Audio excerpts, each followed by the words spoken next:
my presentation in English. So my name is Trech, and I've been working on British Asian cinema, British cinema and Indian cinema also, and about diaspora in Britain, the South Asian diaspora in Britain. So I finished a PhD 2 years ago, and I'm teaching English at the University of Rouen. So I'm glad you talked about devdas before, because when you first came up with this theme, I thought about devdas, of course. But I've already written articles about it, so I'm glad it was done this morning. And I'm also glad you talked about the identity theory and all that, so I will avoid repetitions. So I would like to focus on two British Asian films. Very briefly, British Asian films are British films which deal with the South Asian diaspora in Britain. So South Asian means in India, Pakistan, Bangladesh, Sri Lanka, and so on. So I chose two examples which are very famous. For the first one, East is East is very popular, right? And its sequel, West is West. So British Asian movies, on the one hand, create a link with the South Asian heritage, and on the other hand, are separate from it. The protagonists have to face the dilemma of dual identity, a real dichotomy, South Asian and British. In most British Asian movies, young characters would make a choice between heritage and rupture, or at least find a balance, a difficult balance. East is East and its sequel West is West both had the distinction of staging an interesting turnaround situation. In the first film, heritage is initially rejected, leading to a family breakdown.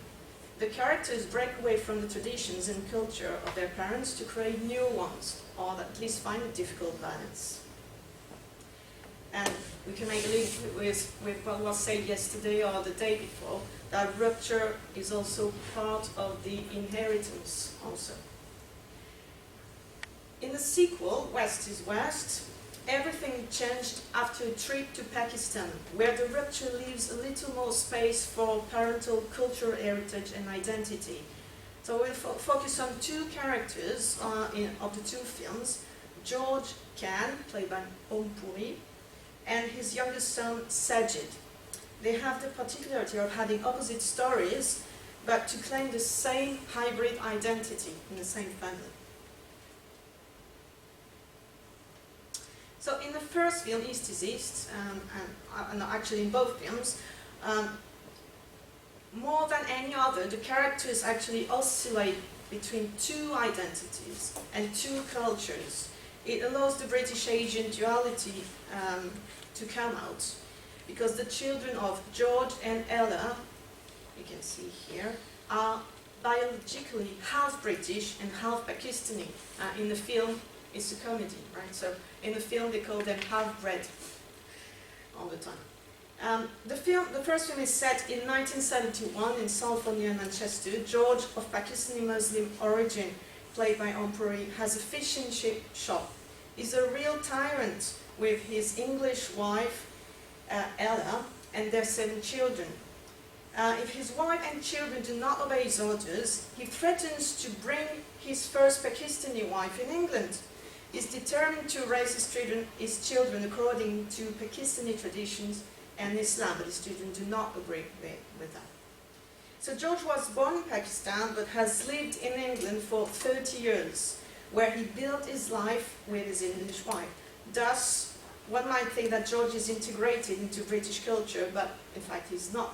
He regrets not having been able to convince his wife to go and live in Bradford, where the Pakistani community is more important than Manchester. And there's also a recurring symbol of the identity crisis of George in both films. It is his desire to ask for half a cup of tea. If you've seen the film, he's repeating that all the time.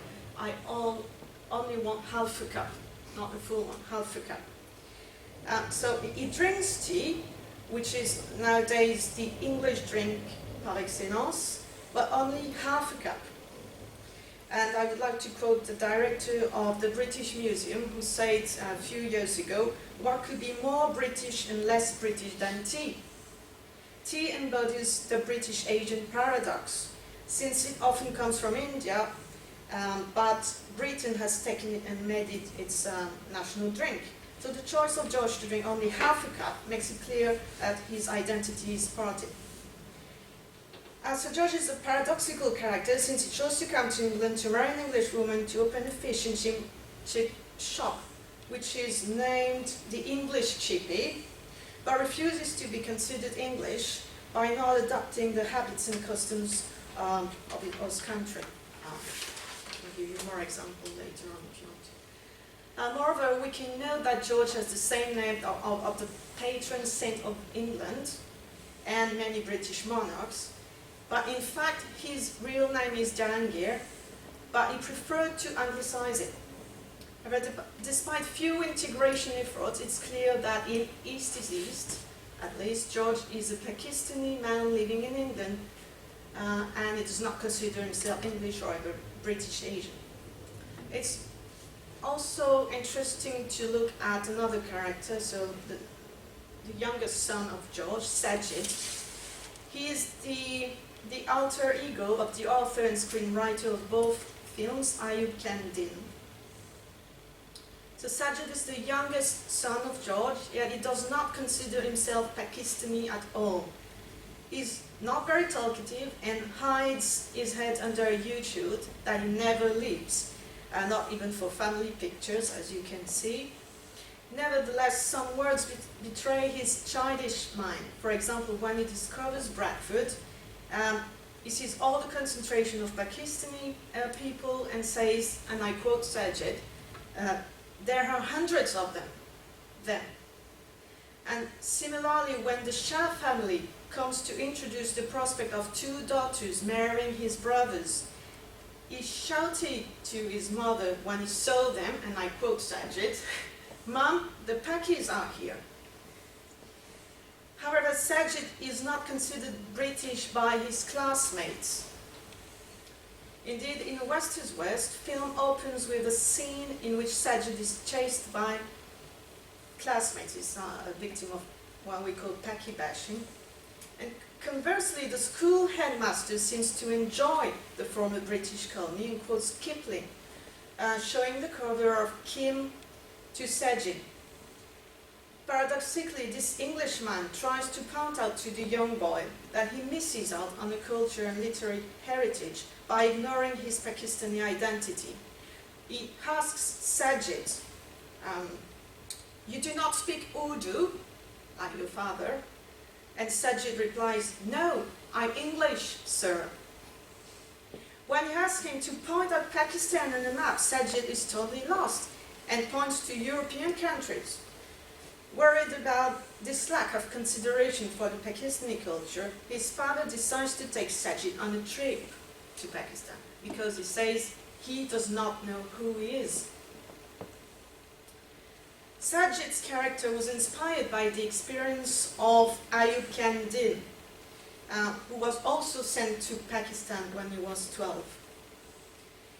The cultural gap leads to comical scenes where the young Sajid seems to be completely out of touch with Pakistan and uncomfortable.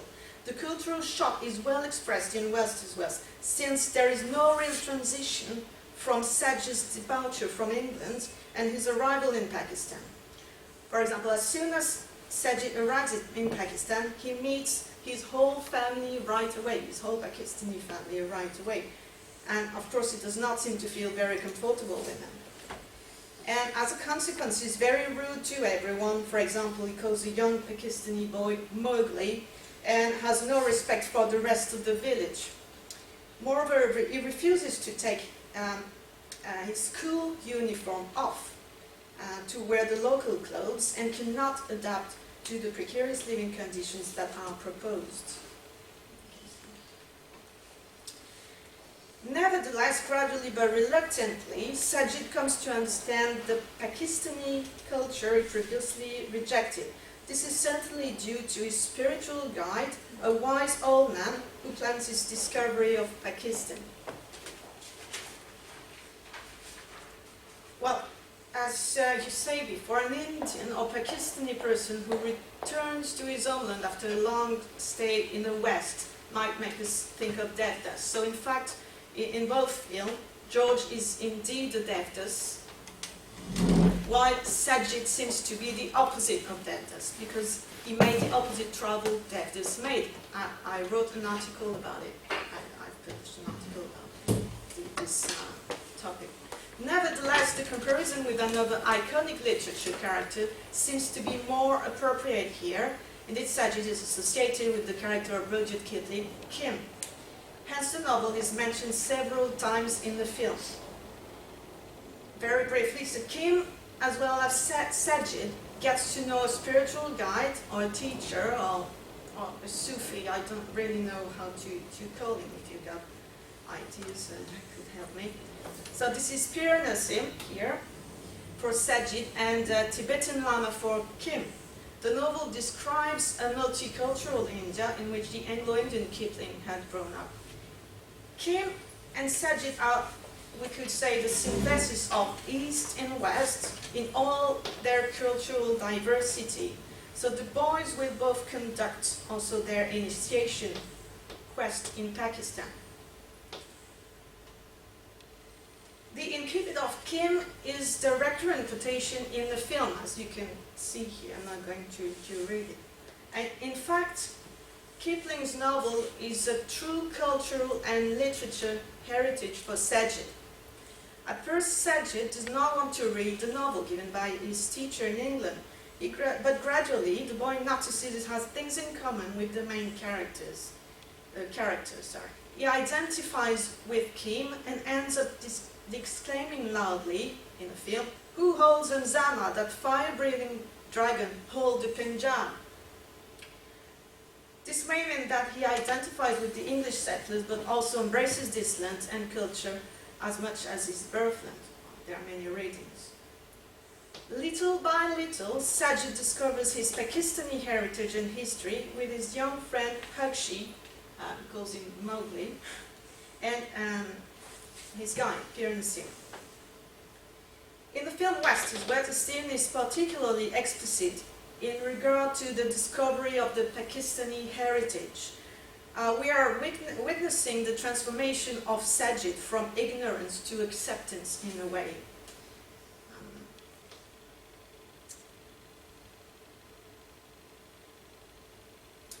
Sajid puts on, at last, the local Pakistani outfit and even seems to feel at ease with it. I'm going to show you a very short scene, two-minute long scene, so you can see by yourself what I'm talking about, and I'm coming back to it later on.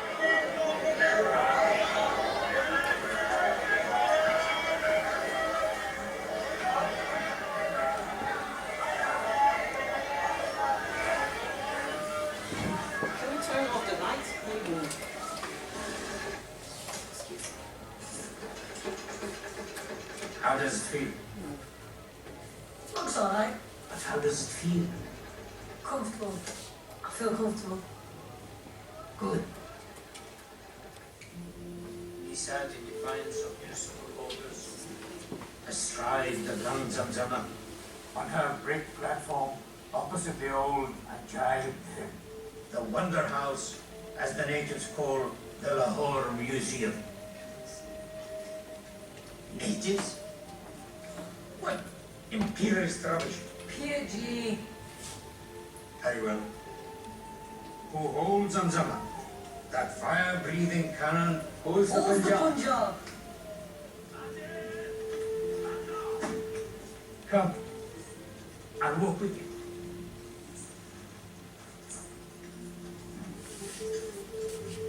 You've been asking me what you've been teaching me all this time. And what do you tell? But you won't tell me anything? Very good, very good. I wish you to remain ignorant. He's still going on about me being more Pakistani and traditional. Your father and many like him have made better lives for themselves abroad. But do you think you can move to another country and expect to find everything the same? That your new world will not affect your life? As for tradition, well, I walk to my hut every night by the same path. Now, if a cobra decides to sit in the middle of that path, do I walk on and get bitten? Or do I take the other path and live? We have to adapt to the situations and worlds we find ourselves in. The alternative? You shall get your ass bitten by a snake. Yes, amongst other things. Okay, sorry, it was too dark. But they were sitting by the fire, and I'm sure you recognize him and all that. And I'm not going to repeat what I was saying here. So, after all, this trip to Pakistan seems to have been beneficial for Sajid. But what effect did it have on George, who is seen as a Pakistani immigrant in the eye of his son? In his native country, George Jahangir then hopes to show his sons and daughter that he is highly respected by his family members he left behind. In fact, George is also in a ruptured relationship with his first wife and family. He abandoned her for 30 years with their 2 daughters. And when he returns, he is treated like a stranger on his land. Nobody wants him back in Pakistan. His wife tells him that the Pakistani Jahangir does not exist anymore for her. So George is also unable in the film to accomplish his father and landowner's tasks. As screenwriter Ayub Kandin said in an interview, what George discovers is the life he's trying to teach Sajid doesn't exist anymore. It's him who has to start learning about the life he left in Pakistan.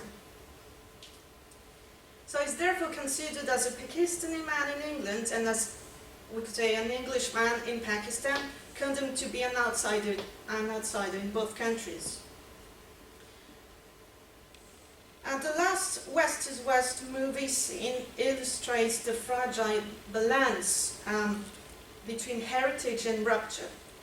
Sajid is seen sitting on the roof of his house in his native district near Manchester. He's playing the flute, Pierre the Sim gave him. He wears a duffel coat, tartan pants, and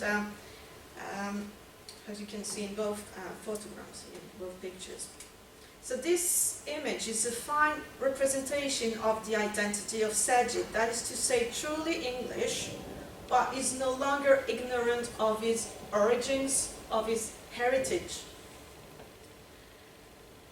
To conclude, we can say that the films East is East and West is West present characters that break with their cultural heritage or their new country in the same family. So after a trip to Pakistan, a sort of homecoming for one and an initiating journey for the other, the father and son find a balance between heritage and rupture.